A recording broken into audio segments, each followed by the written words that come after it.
members and staff.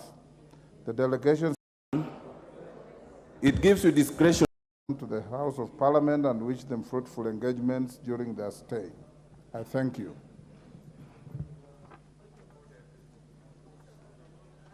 Yes, Honorable Senior Counsel OTIENDE AMOLO. Thank you, Mr. Speaker. Mr. Speaker, as the other members make their way to the chamber, I rise under Standing Order number 1, as read with Standing Order number 29.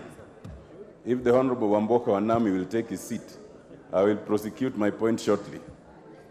Mr. Speaker, under Standing Order number 1, it gives you discretion to give direction on any matter not expressly provided for. Under Standing Order number 29, it allows a member or members to request the leader of majority and or the leader of minority for a special sitting. Mr. Speaker, as you may recall, a significant number of members, totaling 41, did request a special sitting to discuss the very important matter of non-disbursement of CDF funds in this country. Mr. Speaker, that communication issued on 1st of February and was duly copied to your office. Mr. Speaker, we have today resumed our regular sittings, but without a response or directions on that request.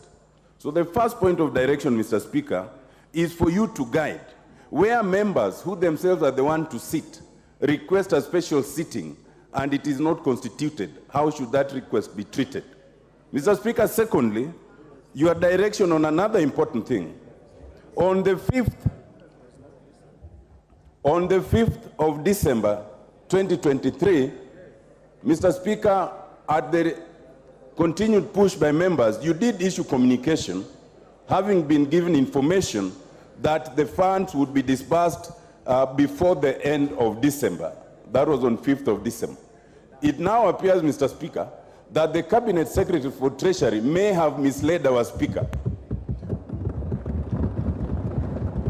Where a Cabinet Secretary who is answerable to this House misleads the leader of this House, how should we treat that?